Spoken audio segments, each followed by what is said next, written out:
السلام عليكم ورحمة الله وبركاته. الحمد لله رب العالمين والعاقبة للمتقين والصلاة والسلام على رسوله الكريم. أما بعد، قال الله تعالى في القرآن العظيم وفي الفرقان المجيد: أعوذ بالله من الشيطان الرجيم، بسم الله الرحمن الرحيم. وأن ليس للإنسان إلا ما سعى وأن سعيه سوف يرى. صدق الله العليم. وقال نبينا محمد صلى الله عليه وسلم: لا يدخل الجنة سعي الملقة، أو قال كما عليه الصلاة والسلام. قالوا سبحانك لا علم لنا إلا ما علمتنا إنك أنت العليم الحكيم. அளவற்ற அருளாளனும் நிகரற்ற அன்போடினும் ஆகிய எல்லாம் வல்ல அல்லாஹ்வின் பெயரை கொண்டு ஆரம்பம் செய்கிறேன். ஏக இறைவன் அல்லாஹ் ஒருவனுக்கு எல்லா புகழும் உரித்தாகுமாக. கண்மணி நாயகம் ரசூலுல்லாஹி ஸல்லல்லாஹு அலைஹி வஸல்லம் அவர்களின் மீதும் அவர்கள் குடும்பத்தார்கள் மீதும் அன்னாருடைய வாழ்க்கை வழிமுறைகளை பின்பற்றிய சத்திய சஹாபாக்கள் அனைத்து நல்லுள்ளங்கள் மீதும் அல்லாஹ்வின் அன்பும் அருளும் என்றென்றும் குறையில்லாமல் நின்று நிலவட்டுமாக என்று பிரார்த்தித்தவனாக எனது வார்த்தைகளை துவங்குகிறேன். அல்ஹம்துலில்லாஹ். உழைப்பை மதிப்போம், உழைப்பாளர்களின் தவறை மன்னிப்போம் என்ற தலைப்பில் இந்த வாரம் நம் ஜுமாவுடைய சிந்தனையாக பார்க்க இருக்கிறோம். கண்ணியமிக்க முஃமின்களே, மே 1 வந்துவிட்டால் உலகமெல்லாம் உழைப்பாளர்கள் தினம் என்று கொண்டாடுகிறது.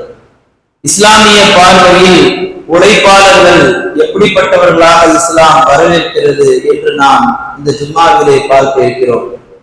இன்றைக்கு உலகத்திலே நாம் பார்க்கக்கூடிய பெரும்பாலான பிரம்மாண்டமான கட்டிடங்கள், தாஜ்மஹாலாக இருக்கட்டும், அல்லது வானத்தில் பறக்கக்கூடிய வானூர்தியாக இருக்கட்டும், அல்லது கடலில் பயணிக்கக்கூடிய கப்பல்களாக இருக்கட்டும், அல்லது பெரும் பெரும் ஹோட்டல்கள் கட்டிடங்களாக இருக்கட்டும், அல்லது புர்ஜ் கலிஃபா என்று சொல்லக்கூடிய உயர்ந்த கட்டிடங்களாக இருக்கட்டும், இவைகள் அனைத்தும் நம் பார்வைக்கு அழகாக தெரிகிறது.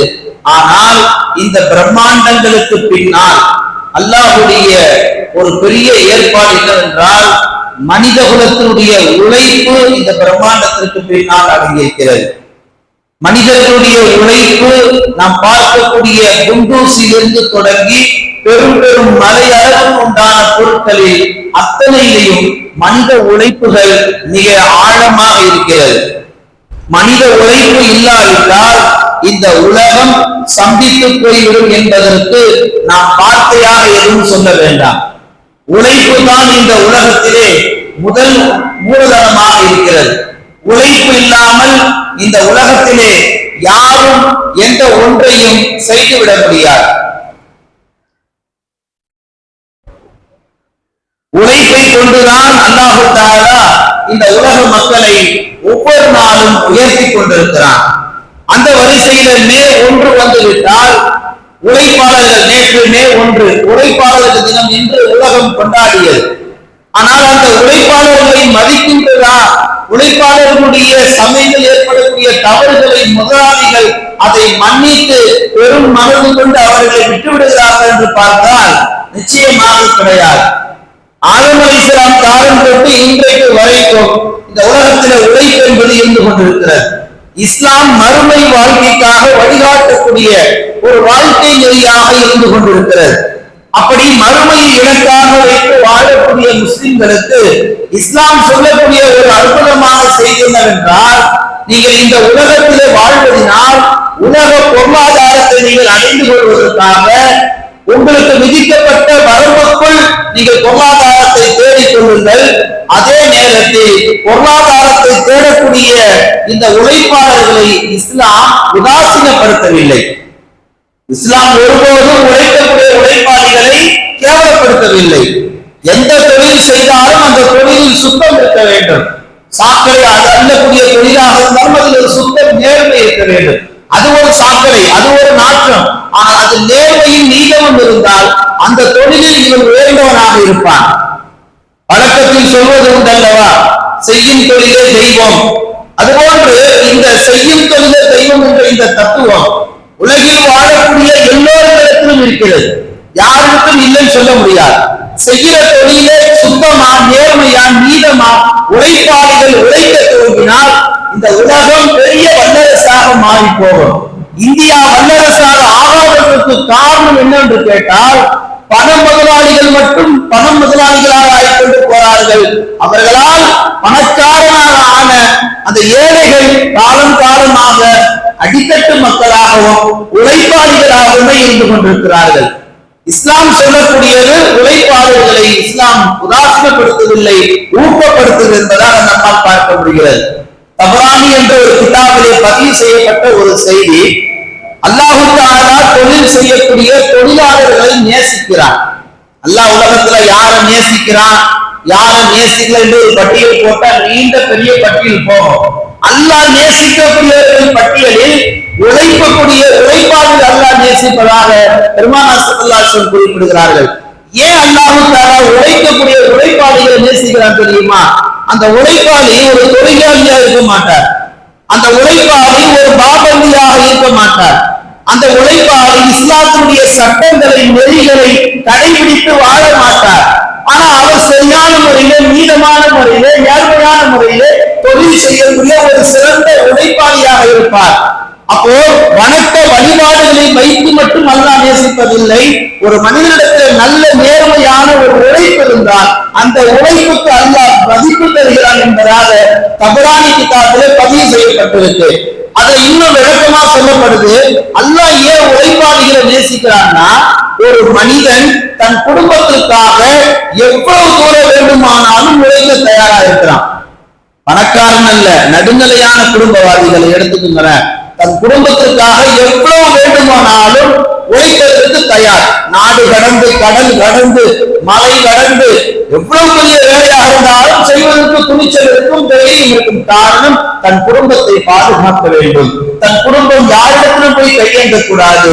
தன் குடும்பம் கடைசி நிமிடம் வரைக்கும் 3 வேளை சாப்பாடு நிம்மதியாக சாப்பிட வேண்டும் என்ற ஒரே நோக்கத்திற்காகத்தான் உழைப்பாளிகள் கடைசி வரைக்கும் குடும்பத்திற்காக பாடுபடுகிறார்கள். இந்த ஒரு காரணத்திற்காக வேண்டியே அல்லாஹ் சொல்லுகிறான், நான் அவனை நேசிக்கிறேன். அல்லாஹ் ஒரு அடியானை நேசிக்க தோன்றிட்டா என்னென்ன பலன்கள் உண்டாக தெரியுமா? அவன் அல்லாஹ் தப்பு செய்ய விட மாட்டான்.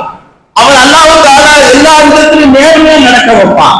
அவன் அல்லாஹ்வுக்காக எல்லா நிலையிலும் உயர்த்தி கொண்டே போவான். அல்லாஹ் நேசிக்கும் விதமாக, அல்லாஹ் நேசிக்கக்கூடிய தன்மையிலே இந்த உலகத்தை நாம் வாழ பழகிக் கொள்ளக்கூடிய பட்டியலில் உழைப்பாளிகள் நேர்மையாக வாழ்வதை, நேர்மையாக உழைப்பதை இஸ்லாம் நமக்கு போதிக்கிறது. கண்ணியமிக்க முஃமின்களிலே, யஹ்யா என்ற கிதாபில் பதிவு செய்யப்பட்ட ஒரு செய்தி, நபி ஈசா அலைஹிஸ்ஸலாம் அவர்கள் ஒரு முறை நடந்து வருகிறார்கள். எதிரில் ஒரு மனிதர் வந்தார். ஈசா அலைஹிஸ்ஸலாம் அந்த மனிதர்கிட்ட பார்த்து கேட்டாங்க, எப்பா நீ என்ன தொழில் செய்யற, நீ என்ன வேலை பார்க்கிற? அந்த மனிதர் சொன்னார், நான் எந்த வேலையும் பார்க்கல. இன்னைக்கு நிறைய பேர் இருப்பாங்கல்ல, நான் ஒரு விஐபின்னு. அந்த விஐபின்ற அந்த வார்த்தைக்கு என்ன அர்த்தம்? யாராவது ஸ்ட்ரீட் கெஸ்டா வந்தா சொல்லக்கூடிய வார்த்தைய இன்னைக்கு அந்த வார்த்தை எப்படி பயன்படுத்தலாம்? வேலை இல்லா பட்டதாரிக்கு விஐபி சொல்லக்கூடிய ஒரு நவீன ட்ரெண்ட் இன்றைக்கு உலகத்துல உருவாயிருக்கு. வேலை இல்லைன்னு சொல்றது அவமானப்படக்கூடிய நாம, வேலை இல்லைன்னு சொல்றத ஒரு நவீனமா, ஒரு அழகா, நான் ஒரு விஐபிங்க அப்படின்றான். இது காலம் முழுக்க அவனை ஒரு சோம்பேறியாக ஆக்கிடும். அப்ப இன்னைக்கு நம்மள நிறைய பேரு நான் ஒரு விஐபியா இருக்கிறேன்றாங்க. இது வயசானவங்களுக்கு பொருந்தாது. அவங்க நல்ல உழைச்சி, கை கால் எலும்புகளெல்லாம் பெய்து போகிறவர்கள் நன்றாக உழைச்சிருப்பார்கள், இன்னும் உழைக்க துடிப்பார்கள்.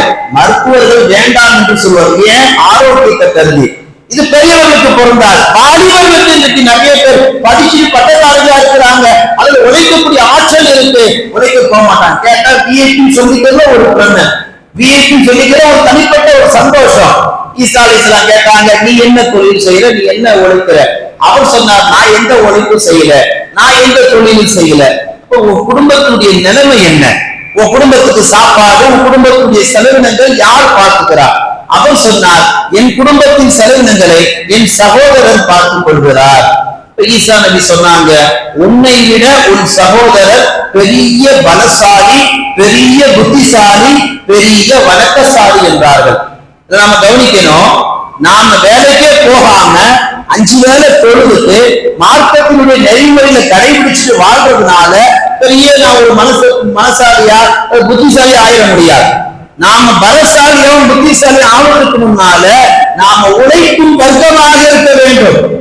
ஒரு நாளைக்கு நம்மால் முடிந்த ஒரு குறைந்த தொகை, ஒரு 100 ரூபாயாவது எப்படியாவது சம்பாதிப்பதற்கு ஒரு வழிகளை நாம் உண்டாக்கி கொள்ளணும். காரணம் என்னன்னா, உழைத்த உடம்பு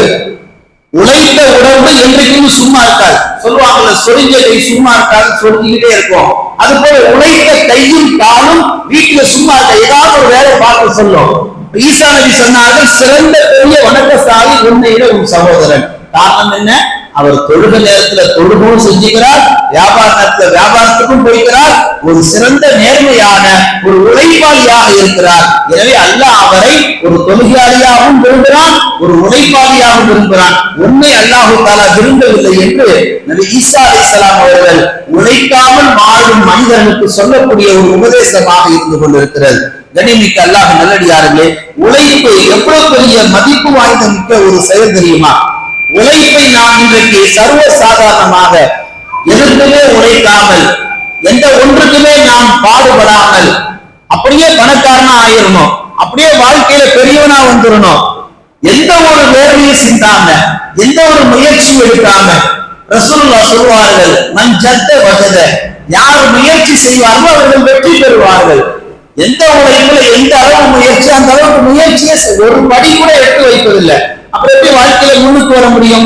இந்த ஊருக்கு நான் வந்து இத்தனை வருஷமா இருக்கிறேன், என்னால முன்னுக்கு வர முடியலன்னா உள்ள போய் பார்த்தா இவர் எந்த வேலையுமே செஞ்சிருக்க மாட்டார். நீட்டா ட்ரெஸ் பண்ண மட்டும் கத்துக்கிட்டு இருப்பார், நீட்டா 4 நல்ல வார்த்தை பேச கத்துக்கிட்டு இருப்பார். ஆனா வேர்வை வருகின்ற அளவுக்கு ஒரு உழைப்பாளியா என்று பார்த்தா அவர் வாழ்க்கையில அந்த அகராதியில் அது கிடையாது. உழைக்காத மக்களை இஸ்லாம் ஒருபோதும் வரவேற்கவில்லை. அவர்கள் சோம்பேறிகள், அவர்களை வாழ்க்கையில முன்னுக்கு வராதவர்கள், அவர்களை கொண்டு எந்த பலனும் இல்லை என்பதாக இஸ்லாம் தெளிவாக சொல்லுகிறது. இஸ்லாம் என்ன சொல்ல வருகிறது? உழைப்பதை இஸ்லாம் விரும்புகிறது. யார் யாருக்கு என்ன உழைக்க முடியுமோ அந்தந்த துறையில் அவர்கள் தொடர்ந்து உழைக்க வேண்டும். ஹஜ்ரத் அய்யூப் அலைஹிஸ்ஸலாம் அவர்கள் இந்த உலகத்தில் அவர்கள் வாழ்ந்த காலத்தில் தாவூத் அலைஹிஸ்ஸலாம் ஒரு பெரிய ஒரு நபியாக இருந்தார்கள், அரசு துறையில பொறுப்பில் இருந்தார்கள். அப்படி இருக்கும் பட்சத்தில் அவர்கள் உழைக்க மாட்டார்கள். தாவூத் நபி எந்த வேலைக்கும் போகல. அப்படி இருக்கும் பட்சத்தில் அரசாங்கத்தில் இருக்கக்கூடிய அந்த காசு பணத்தை தன் தேவைக்கு குடும்பத்துக்கு எடுத்துப்பாங்க. இது ஊர்ல எப்படி பேசிட்டாங்க? தாவூத் நபி ஒரு நபியா இருக்கிறாங்க, அரசாங்கத்துல ஒரு பொறுப்புல இருக்கிறாங்க, ஆனா போய் கடுமையா உழைக்க மாட்டேங்கிறாங்க, வேலை வருகிற அளவுக்கு எந்த உழைப்பும் இல்லை. ஒவ்வொரு நாளும் செய்வாங்க, தாவூத் நபியை பார்க்கக்கூடிய மக்கள் விசாரிப்பாங்க, தாவூத் நபியை கேட்பாங்க, எப்பா என் ஆட்சி எப்படி இருக்கு? எல்லாரும் சொல்லுவாங்க, நீங்க நல்ல மனித ஆட்சி செய்றீங்க. இப்ப அல்லாஹ் பார்த்தா ஒவ்வொரு நாளும் நீங்க எப்படி விசாரிக்கிறீங்கன்னு சொல்லி 2 மனிதர்களை, அதாவது 2 மலத்தை மனித தோற்றத்துல அனுப்பினா. 2 மலக்குகள் மனித தோற்றத்துல தாவூத் நபிகிட்ட விசாரிக்கிறாங்க, உங்க ஆட்சி ரொம்ப அருமையா இருக்கு, நல்ல நீதமா நடத்துறீங்க, சரி என்கிட்ட என்ன போறேன்னு தாவூத் நபி கேட்கும் பொழுது அந்த மலக்குகள் சொன்னாங்க மனித தோற்றத்துல, நீங்க ஊர்ல இப்படி பேசிக்கிறாங்க, நீங்க குடும்பத்துக்காண்டி உழைக்க போறதே இல்லை, நீங்க அரசாங்கத்துல உள்ள அந்த காசு பணத்தை எடுத்து குடும்பத்துக்கு செலவு பண்றீங்க, நீங்க உழைக்க போகாம சம்பாதிக்காம சாப்பிட்டு இருக்கீங்கன்னு ஊர்ல பேசிக்கிறாங்க. அல்லாஹ் போனாங்க, அல்லாஹ்வுடைய இல்லத்துல தொழுது அழுது, யா அல்லாஹ் என் மீது வைக்கப்பட்ட இந்த குற்றச்சாட்டை எப்படியாவது அழித்து விடு, நான் உழைப்பதற்கு ஒரு நல்ல வழியை காட்டினான். அன்னைக்கு ஏதுங்க டெக்னாலஜி, அன்னைக்கு ஏது படிப்பு, அன்னைக்கு ஏது பரிணாம வளர்ச்சி, எதுவுமே இல்லையே. ஆனா உழைக்கும் எண்ணம் இருந்தது. அந்த எண்ணம் இல்லாட்டாலும் அந்த எண்ணத்தை யாராவது தூண்டினா கூட போய் உழைக்கின்ற அந்த சொர்ணை இருந்தது. இன்னைக்கு வேலைக்கு போனான்னு சொன்னாலும் சோதனை வர மாட்டேங்குது. நீ வேலைக்கு போனாதான் உனக்கு 4 இடத்துல பொண்ணு பார்க்க முடியும் சொன்னாலும் புத்தி வர மாட்டேங்குது. நீ வேலைக்கு போனாதான் உன்னை மதிச்சு 4 பேர் கூப்பிடுவாங்கன்னு சொன்னாலும் உழைக்க மாட்டேங்குது. அவன் சொல்றதுக்கு எல்லாத்துக்கும் ஒரே பதில் என்னன்னா, எல்லாம் சரியாயே, எல்லாம் நடக்கும், எல்லாம் ஒரு நாள் அமையும். இப்படி வெட்டி வார்த்தைகளை பேசிக்கொண்டு காலத்தையும் ஆயுதம் வீணா கழிச்சுட்டு இருக்கிற வாலிப சமுதாயம் தாவூத் நபியுடைய வரலாறு ஒரு எடுத்துக்காட்டு. அல்லாஹ்ட்ட அழுதாங்க, அல்லாஹ் எனக்கு ஒரு நல்ல தொழிலை செய்வதற்கு ஒரு வழியை உண்டாக்கு. அல்லாஹ் என்ன செய்தான்? இரும்பை உருக்கக்கூடிய ஒரு அற்புதமான நுணுக்கத்தை கத்து தந்தான். தாவூத் நபி இரும்பை உருக்கி அதில் வரக்கூடிய அந்த பொருட்களை எல்லாம் வைத்து இரும்பு தலைக்கவசம் செய்யக்கூடியவர்களாக இருந்தாங்க. சுருக்கமா சொல்ல போனா ஹெல்மெட், அப்போ அன்னைக்கு போர் மைதானங்களில் போர் வீரர்களுக்கு தலைக்கவசமாக இருந்ததை செய்வதற்கு தாவூது நபியுடைய உழைப்பு ஒரு பெரிய பங்களிப்பாக இருந்தது. இப்ப நாம பார்க்க வேண்டிய செய்தி, ஒரு காலத்தில் நபிமார்களில் ஒரு சில நபியும் கூட உழைக்காமல் இருந்திருந்தாலும் அவர்கள் உழைக்க வேண்டும், உழைத்தால் தான் வாழ்விலே முன்னேற முடியும், வாழ்விலே உயரத்தை தொட முடியும் என்று அல்லாஹ் சாதாரண மனிதர்கள் அல்ல நபிமார்களையும் தீர்த்திருக்கிறான், நபிமார்களுக்கு விழிப்புணர்வு உண்டாக்கியிருக்கிறான். இதை நாம் படிப்படியாக பாடமாக எடுத்துக்கணும். நாம மௌத்தாவத்துக்குள்ள நம்மளை பத்தி இப்படி சொல்லிடக்கூடாது, அவர் ஒண்ணுமே சம்பாதிக்கலங்க, பிறந்ததுதான் தெரியும், அவர் எங்க போய் வேலை செஞ்சாரு, என்ன சம்பளம் வாங்கினாரு, என்ன சம்பாதிச்சாரு ஒண்ணுமே தெரியாதுங்க அப்படின்னு பேசக்கூடிய ஒரு அவலத்தை நம் மௌத்துக்கு பின்னால் நாம் ஒரு வரலாறாக விட்டுட்டு போகக்கூடாது. வாழும் பொழுது நம்மை போற்ற வேண்டும், நாம் மறைந்தாலும் நம் வாழ்க்கை வரலாறுகளை நம் வாழும் நம் குடும்பத்தார்கள் அதை பேசும் விதமாக நம் வாழ பழகிக் கொள்ள வேண்டும். பெருமானார் ஸல்லல்லாஹு அலைஹி வஸல்லம் சொல்லுவார்கள், உங்களிலே ஒரு வேலையாளி, ஒரு உழைப்பாளி உங்களுக்காக சபை செய்வதற்காக வருகிறார். உதாரணத்துக்கு இன்னைக்கு கல்யாணத்துக்கு பண்டாரின்னு வச்சுங்க, அல்லது கஞ்சி காய்ச்ச வரக்கூடிய பண்டாரின்னு வச்சுங்க. அவர் வரும்போது ஒரு உழைப்பாளியா வருவார். அவர் அங்க நெருப்புல, அங்க வெப்பத்துல, அங்க வரக்கூடிய வேர்வையில எல்லாத்தையும் தாங்கி சகிச்சுக்கிட்டு அற்புதமா நமக்கு உணவை சமைச்சு வச்சாருன்னா ரசூலுல்லாஹ் சொன்னாங்க, நீங்க சாப்பிடும் போது அவரையும் பக்கத்துல உட்கார வச்சுக்கோங்க, அந்த பண்டாரியும் பக்கத்துல உட்கார வச்சுக்கிட்டு உங்கள் தட்டையோடு அவர்களுக்கு ஒரு தட்டையை கொடுத்து நீங்க சாப்பிடும் போது அவரையும் சேர்த்து சாப்பிட வைங்க.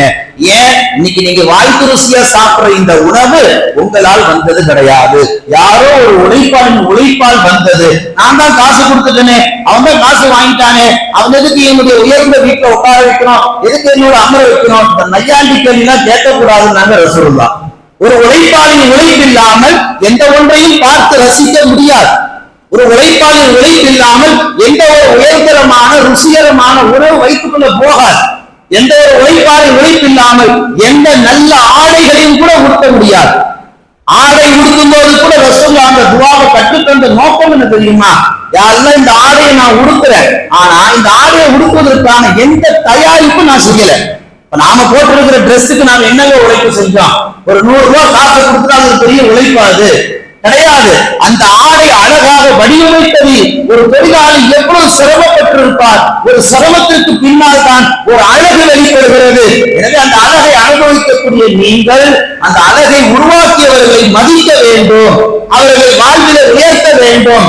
சமயங்களில் உழைப்பாளிகள் தவறு செய்தால் அதை மன்னித்து அதை கடந்து போக வேண்டும் என்று இஸ்லாம் நமக்கு அழகிய நெறிமுறைகளை சொல்லித் தருகிறது. இன்னைக்கு நடக்கக்கூடிய கூத்து என்ன? வேலைக்கு வரக்கூடிய பட்டாளிகளை நாம எப்படி நடத்துறோம்? லேட்டா வர, வயசுக்கு வர, சீக்கிரம் வரமாட்டியா, மரியாதை இல்லாம பேசுறது. சும்மா அவரு அங்க நெருப்புல அடுப்புல வெந்து நூலாகி சமைச்சு இருப்பாரு. இவர் ஒரு புகையை போட்டுட்டு இல்ல ஏதாவது ஒரு டீயை குடிச்சிட்டு அப்படிக்கா அந்த பக்கம் போகும்போது என்ன வேலை முடியலையா, என்ன பண்ற நீ காலில இருந்து, உடனே நடக்கிற வேலையா சமையல்லாம் கொஞ்சம் நேரம் ஆகாதா? ஒரு தன்மை, ஒரு நல்ல தன்மை, ஒரு பணி என்பதே கிடையாது. ஒரு காசு கொடுக்குறோம், அவன் கூலி வாங்குறான்றதுக்காக வேண்டி அவன் அடிமட்ட தனத்துல படும் மோசமா, ஒரு கொத்தடிமையை விட மோசமா நடத்தக்கூடிய அந்த பண்பு தான் இஸ்லாம் முற்றிலும் வேரோடு அழிக்கிறது என்பதாக நமக்கு சொல்லி தருகிறது. கண்ணியமிக்க அல்லாஹ் நல்லடியார்களே, ஒரு உழைப்பாளிக்கு உண்மையான அங்கீகாரம் என்ன தெரியுமா? அவனுக்கு சம்பளம் கொடுக்கறது இல்ல, அவனை தான் பக்கத்துல வச்சுக்கிறது. எல்லா நிலையிலையும் அவன் ஏதாவது ஒரு சமையல கொஞ்சம் ருசியை முன்ன பின்ன போட்டுட்டான்னா உடனே முடிவு பண்றது, இதுக்கப்புறம் நம்ம ஃபங்க்ஷனுக்கு இவன் பரம்பரை எவனையும் கூப்பிடக்கூடாது. இவன் ஒரு வாட்டி சமைக்கணும்னு சோத்தை நல்லா செஞ்சுட்டு போயிட்டான், வந்தவங்க எல்லாம் கையில மொழி கொடுக்கல, என்ன திட்டிட்டு தான் போனாங்க அப்படின்னு சொல்ற அளவுக்கு ஏதோ 1-2 தவறு நடக்கும். அவனும் மனிதன் தானே. அப்போ ரசூலுல்லாஹ் சொன்னார்கள், ஒரு உழைப்பாளிக்கு சிறந்த அங்கீகாரம் அவனை உன் பக்கத்தில் உட்கார வைத்து அவனுக்கு சாப்பாடு போடுவது. நிறைய பேர் பாருங்க, இன்னைக்கு 200 மேற்பட்ட நாடுகள் இந்த உலகத்துல இருக்கு. அதுல சவுதி அரேபியா முதன்மையா இருக்கு. காரணம் என்னன்னா, கோடி சொத்து வச்சிருப்பான். அவன் பாத்தீங்கன்னா தன் வீட்டில் வேலை செய்யக்கூடிய ஓட்டுநரோடு, வீட்டில் வேலை செய்யக்கூடிய பணியாளரோடு அவனும் சேர்ந்து உட்கார்ந்து சாப்பிடுவான். நீங்க வீடு எல்லாம் பார்த்திருப்பீங்க. நல்ல பெரிய அபாவா போட்டுக்கிட்டு, பெரிய தலப்பாவா கட்டிக்கிட்டு, தன் வேலை செய்யக்கூடிய வேலையாட்களோடு எந்த பாகுபாடும் இல்லாமல் சகோதர தன்மையோடு அரவணைத்து இதை என்ன சாப்பிடுறானோ அதே உணவை தன் உழைப்பாளி ஊழியர்களுக்கும் தரக்கூடிய ஒரு நல்ல நிலையை இன்றைக்கும் சவுதி அரேபியால பார்க்க முடியும். அவன் பெரிய பணக்காரனா இருப்பான், கோடிகளில் கொள்ளுவான், இவன் தெருக்கோடியா இருப்பான், ஆனா இவன் பக்கத்துல வச்சிருப்பான். இங்க நம்ம இந்தியா போன்ற நாடுகள் என்ன நடக்குது தெரியுமா? 10 மணிக்கு ஒரு பண்டாரி வர்றாருன்னா அவர்கிட்ட என்ன செய்வாங்க, எல்லாத்தையும் பேசிடுவாங்க. இது இவ்வளவு வாங்கணும், அவ்வளவு வாங்கணும், இப்படி செய்யணும், வர்றவங்களுக்கு வாய் ருசியா இருக்கணும், வந்தவங்க பொண்ணு மாப்பிள்ள பாக்குறாங்க இல்லையோ, சாப்பாட்டு ருசியத்தான் பேசணும், நீ அப்படி செஞ்சுட்டு போகணும் அப்படின்னு பண்டாரிட்ட நல்லா எக்ஸ்ட்ரா எல்லாம் ஏற்றி விட்டுருவாரு. அவரும் சரி செஞ்சுக்கலாம், அதே மாதிரி பண்ணிக்கலாம். எல்லாம் முடிச்சுட்டு அவர் என்ன செய்வாரு, என்ன ரிசல்ட் வருது ஓரமா நீங்க பாக்க, இங்க இருக்க கூடாது. ஏன்? நீ வேலைக்காரன், நீ அழுக்கு துணி போட்டுக்கிற, இது பெரிய பெரிய விஐபிகள் வரக்கூடிய இடம். அப்ப அவர் சொல்லுவாரு, நீங்க தானே சொன்னீங்க நல்லா சமைக்கணும், வர்றவங்க வாய் நிறைய சாப்பிடணும், மன நிறைஞ்சு போகணும், நல்ல வார்த்தைகள் சொல்லணும், வந்தவங்க என்ன சொல்றாங்க நானும் என் காது கொடுத்து கேட்கறான்னு நீங்க இப்படி விரட்டுறீங்களே, அதெல்லாம் பேசக்கூடாது. நீ வேலைக்கு வேலை செய்யற கூலி யாரு, காசை வாங்கினோமா போனமான்னு இருக்கணும் என்று வேலையாளிகளை நாய் துரத்துவதை போன்று இன்றைய நன்றி கட்ட முதலாளிகள் துரத்துகிறார்கள் என்று சொன்னால், இவர்கள் இஸ்லாமிய பார்வையிலே கேடுகட்ட மிருகத்தோடு ஆக கேடுகட்ட மிருகம் என்பதாக இஸ்லாம் வன்மையாக கண்டிக்கிறது. அல்லாஹ் நல்லடியார்களே, நாம் கவனிக்க வேண்டிய செய்தி, உழைப்பாளிகளுக்கு எப்போதும் அல்லாஹ்வுடைய பார்வையில் ஒரு மதிப்பு மரியாதை இருக்கிறது. ஸல்லல்லாஹு அலைஹி வஸல்லம் அவர்கள் சொல்லி காமிப்பார்கள், உழைப்பாளிகள் வந்தாங்கன்னா ரசூலுல்லாஹ் முன்னாடி ரசூலுல்லாஹ் என்ன செய்வாங்கன்னா, அந்த உழைப்பாளிகள் கைகளை பிடிச்சிட்டு முத்தம் கொடுப்பாங்க. என்னைக்காவது பண்டாரி கையை பிடிச்சி, நோன்புக்கு கஞ்சி காய்ச்சல கையை பிடிச்சி நான் முத்தம் கொடுக்க வேணாம், அட்லீஸ்ட் கையை பிடிச்சாது பார்த்திருக்கிறோமா? எத்தனையோ பேர் வேலை செய்ய முடியாது, வேலையாட்கிட்ட கையை கொடுத்தா உன் கிட்னி ஃபெயிலியர் ஆயிருமா, இல்ல உன் லங்ஸ் செயல்படுறது நின்று போயிருமா? என்ன ஒரு கேவலமான ஒரு தீட்டு, மோசமான எண்ணம் இது. இதெல்லாம் மாற்று சமுதாயத்தில் இருக்கக்கூடிய அவள் அதை நாம கையில எடுத்து அவன் வேலை செய்ய வந்தவன் அவன் வாசல்லாம் நிற்பான். இதெல்லாம் முற்றிலும் தவறான ஒரு பழக்கம். ரசூலுல்லாஹ் வேலையாட்களுடைய கைகளை பார்த்தா அது உன்னதமான கரங்கள் தொட்டு முத்தம் கொடுப்பாங்க. அந்த கரங்கள் துவா செஞ்சா கபூலாகும். இன்னைக்கு அல்லாஹ் நல்லடியார்கள், மன்னர் ஹாரூன் ரஷீத் பாதுஷா ஒருமுறை தன் அமைச்சர்களோடு என்ன செய்யறாரு, ஒரு ஊருக்கு புறப்பட்டு போகும் பொழுது ஹுதைல் இப்னு இயாத் என்று சொல்லக்கூடிய ஒரு இறைநேசரை சந்திக்க போனார். சந்திக்க போகும் பொழுது அவர்கிட்ட முசாஃபா செய்யறார். அந்த நேரத்துல ஒரு இருட்டு, ஒரு கடுமையான இருள் சூழல். அந்த இருள் சூழல மன்னர் பாதுஷா ஹாரூன் ரஷீத் என்ன செய்யறாரு, ஹுதைல் இப்னு இயாத் கையை கொடுக்கும் போது இவர் கவனிச்சுட்டார். ஹுதைல் இப்னு இயாத் தெரிஞ்சு போச்சு, நம்மகிட்ட கை கொடுத்துக்கிற கை பெரிய பணக்கார கையே, பெரிய பண முதலாளி படைத்த கையே. பொதுவா இந்த பணம் படைத்தவர்கள் கரங்களை வாங்கி பாருங்க, அந்த கரங்களோட கையை கொடுத்து பாருங்க, பஞ்சு மாதிரி இருக்கும் அந்த கை. ஒரு வேலை செய்ய மாட்டான். வீட்டுல இருக்கிற கிளாஸ் தூக்கி அந்த பக்கம் வைக்க மாட்டான். வீட்டுல இருக்கிற ஒரு சின்ன வேலையை கூட செய்ய மாட்டான். இன்னும் சொல்ல போனா இவன் பேண்ட்டுக்கு பட்டன் போடுறது கூட வேலை கால வச்சிருப்பான். அப்புறம் வாழப்பட சோம்பேறி. அந்த மாதிரி பண முதலாளிகளுடைய கரங்களை நீங்க பார்க்கும்போது அந்த கரை எதுக்கும் இருக்கும், ரொம்ப சாஃப்டா இருக்கும். வேலை செஞ்சாதானே, கடுமையா உழைச்சாதானே அந்த கை நல்ல அழகா இருக்கு, நல்ல ரஃபா இருக்கிறதுக்கு. சொல்றாங்க, மன்னரே உங்க கையினுடைய சாஃப்ட்னஸ் பார்த்தா நீங்க எந்த வேலையுமே செய்யாத மாதிரி தெரியுது, ஒரு வேலையும் செய்யாத மாதிரி இருக்கு என்று சொல்லி மன்னருக்கு என்ன செய்யறார் ஹுதைல் இப்னு இயாத், ஒரு உழைப்பாளியுடைய ஒரு கண்ணியம் என்ன, ஒரு மனிதனுடைய உழைப்பு எவ்வளவு உயர்ந்தது என்பதை அந்த இடத்துல புரிய வைக்கும் பொழுது மன்னர் ஹாரூன் ரஷீதுக்கு விளங்க வருது, உழைப்பில்லாமல் வாழ்வது இந்த உலகத்தில் குப்பையான வாழ்க்கை என்பதை. கண்ணியமிக்க அல்லாஹ் நல்லடியார்கள், மூமின்களே, எவ்வளவு வயசு என்பது ஒரு நம்பர். எனக்கு 60, எனக்கு 70 எப்படி ஒரு நம்பர், ஜஸ்ட் ஒரு நம்பர். இந்த நம்பரை நாம வச்சுக்கிட்டு எனக்கு 60 ஆயிடுச்சு, நான் உழைக்க கூடாது வீட்டுல டாக்டர் சொல்றாங்க. சரி, முடிந்த அளவுக்கு பேருந்தா அதுக்காக வேண்டி வீட்டுல இருக்க கூட வேலையை கூட செய்யக்கூடாது டாக்டர் சொன்னாருங்களா? சொல்லுங்க. நாம சாப்பிடுற தட்டையை நாமே எடுத்து வைக்கிறேன்னா அப்புறம் நீங்க என்ன வாழ்க்கையில பெருசா உழைச்சிருக்க போறீங்க? குடும்பத்துல சுய வேலைகள், நாம குடிக்கும்போது கொண்டு எடுத்துட்டு போறது, நாம சாப்பிட்ட தட்டை நாம எடுத்துட்டு போறது, முடிஞ்ச அளவுக்கு நம்ம வேலைகளை நாம் பார்த்துக்கொள்வது, இதுவும் ஒரு உழைப்பு தான். இதுவும் பேசப்படணும். ஏன்னா அவர் 90 வருஷம் வாழ்ந்தாங்க. அந்த 90 வருஷத்துல அவர் ஒரு நாள் கூட எங்களை வேலை வாங்கினது இல்லை. அவர் சுய வேலையை அவரே பார்த்துக் கொள்வார் என்று சொல்லும் அளவுக்கு நாம் குடும்பத்திலும் சமூகத்திலும் ஒரு சிறந்த உழைப்பாளியாக இருக்கணும். இன்னைக்கு இருக்க முடியுதா? இல்ல. இன்று எத்தனையோ பேர் உழைக்கக்கூடிய மக்களை கேவலப்படுத்தும் வண்ணமாக ஒரு கூட்டம் உழைக்காமல் சாப்பிட்டுக் கொண்டிருக்கு. இங்க பாருங்களேன், அந்த வாய் தான் அந்த லுக்கு தான், அந்த ட்ரெஸ் காஸ்டியூம் தான், அதை வச்சுக்கிட்டே செய்வாங்க. லட்ச லட்சமா கோடி கோடியா சம்பாதிப்பாங்க. லட்ச லட்சமா கோடி கோடியா சம்பாதிக்கதான் செய்யறாங்க. போய் கல்ல உடைப்போம், மலையை உடைப்போம், இந்த காட்டுக்கு போய் விறக வெட்டுவோம், போய் வண்டியை தள்ளுவோம், வேர்வை வர அளவுக்கு நல்ல உழைப்போம். அந்த எண்ணமே கிடையாது. காலையிலே எந்திரிச்சிருவார், நல்லபடியா குளிச்சிருவார், நல்ல டிப்டாப்பா ட்ரெஸ் பண்ணிடுவார், ஒரு கூலிங் கிளாஸ் ஒண்ணு, ஒரு பைக்ல ஏறி உட்கார்ந்துப்பார். அப்படியே டீ கடையில ஒரு 2 மணி நேரம் 3 மணி நேரம் எவன் ஈச்சவாய மாற்றான் அவன் வச்சு இன்னைக்கு நல்ல ஒரு நொங்கு அரைச்சிடலான்னு சொல்லி இந்த வாயை வச்சு, பார்வையை வச்சு, ஒரு துணிமணியை வச்சு இன்னைக்கு சம்பாதிக்கிற ஒரு கூட்டம் என்ன சொல்லிக்கிறாங்க? இது என் உழைப்புல கட்டின வீடு. எது உழைப்பு? லாட்ஜிட்ல வந்து பம்பர் பரிசுல கட்டினது உழைப்பா? அது ஹராம். அது ஹராம். ஒருவரை ஏமாத்தி ஒருவருடைய சொத்தை அபகரிச்சு அவன் பேர்ல ஒரு சொத்தை இவன் பேர்ல எழுதிட்டு இது நான் அவ்வளவு சிரமப்பட்டேன் இந்த வீட்டை கட்ட அப்படின்னு சொல்றது ஒரு உழைப்பா? கிடையாது. உழைக்கக்கூடிய உழைப்பாளிகளை இன்றைக்கு உள்ள நவீன மனிதர்கள் உழைக்காமல், சட்ட கூட கசங்காமல், ரொம்ப இலகுவா தந்திரமா ஏதோ ஒரு மந்திரத்தை பயன்படுத்தி காசை சுருக்கக்கூடிய நவீன மனிதர்கள் இன்றைக்கு எல்லா மனித இனத்திலும் உருவாகிட்டு இருக்கிறாங்க.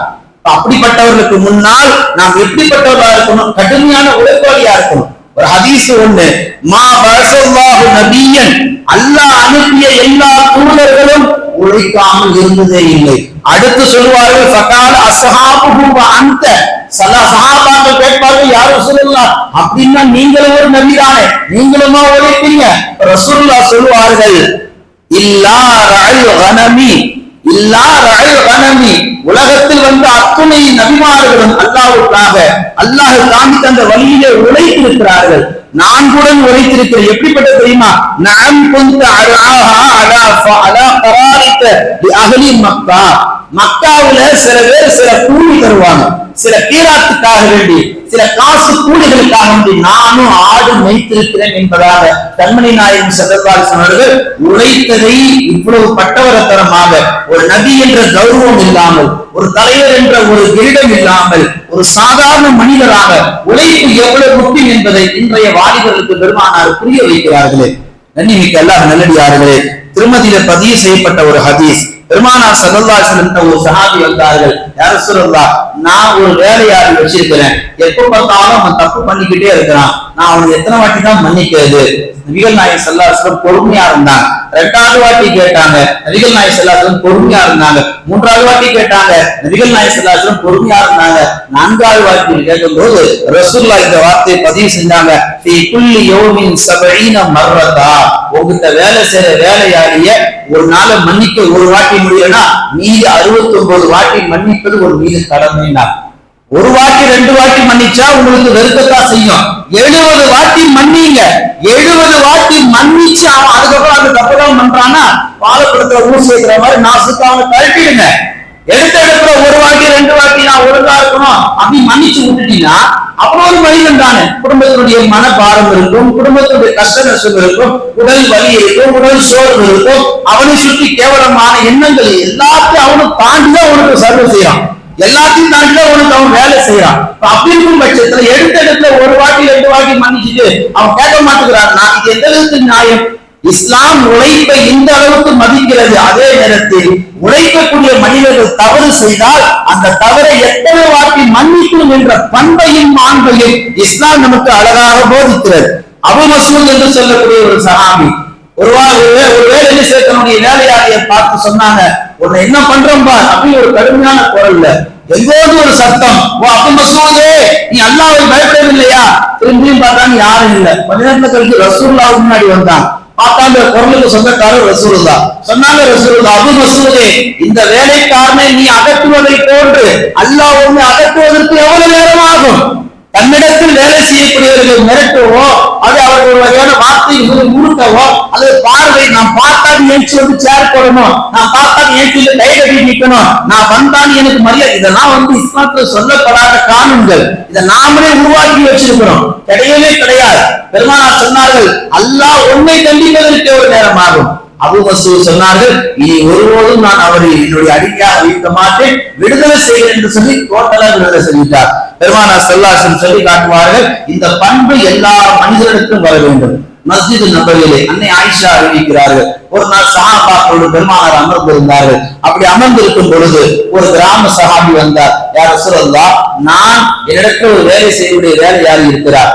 அவர் எப்போ பார்த்தாலும் எனக்கு மாற்றமாவே நடக்கிறார், எனக்கு துரோகம் பண்றார், நம்பி வச்சுட்டு போனா மொத்தமா சுருட்டிக்கிறார். நானும் எவ்வளவு திரும்பி பார்த்துட்டேன், அவர் திரும்ப மாட்டுகிறார். சமயத்துல நான் அவரை திட்டவும் செய்யறேன். இப்ப நான் ஒரு நல்ல முஸ்லிமா நடந்துக்கிறேனா, இல்ல நான் ஒரு நல்ல ஒரு மனிதனா நடந்துக்கிறேனா, ஒரு முதலாளியா நடந்துக்கிறனா என்று சொல்லி அந்த சஹாபி கேட்ட போது ரசூலுல்லாஹ் சொன்னாங்க, நீ அவரை திட்டும் போது அந்த திட்டுதல் அவர் செய்த அநீதத்திற்கு குறைவா இருந்தா நீ மாட்டிக்க மாட்ட.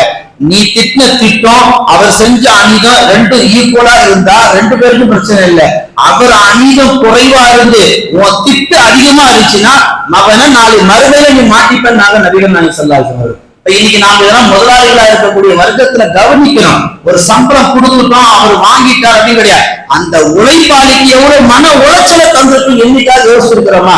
என்கிட்ட 10 வருஷம் வேலை செஞ்சாலும் பீத்திக்கிறோம். அந்த 10 வருஷத்துல நான் அவர்கிட்ட எப்படி நடந்துகிட்டு ஒரு கேள்வி இருக்கா இல்லையா? அவர் மனம் நொந்து அல்லாட்ட உங்க பேரை சொல்லி இந்த முதலாளி என்ன ரொம்ப நோக்கிலப்படுத்துறாரு, யாருன்னா சம்பளம் ஒரு குறைபாடு இல்லை, அது நல்லா கொடுக்கிறார், ஆனா என்ன அவாய்ட் பண்றார், என்ன அசிங்கப்படுத்துறார், 4 பேர் என்ன கேவலப்படுத்துறார், என்னால பொறுத்துக்க முடியலையா? நீங்க பாருங்க, இவ்வளவு கண்டிக்கிற அந்த முதலாளிங்க, அந்த முதலாளிகளுக்கு அந்த தொழில் செய்ய மாட்டாங்க. ஒரு நாளும் பப்ளிக்ல போயா அப்படின்னு சொல்லவே மாட்டாங்க. முதலாளிகள் கேவலப்படுத்துவாங்க, தொழிலாளி ஒரு நாளைக்கு. தொழிலாளியை பொறுத்தவரைக்கும் நமக்கு சம்பளம் கொடுக்க தைரியம் வாங்க.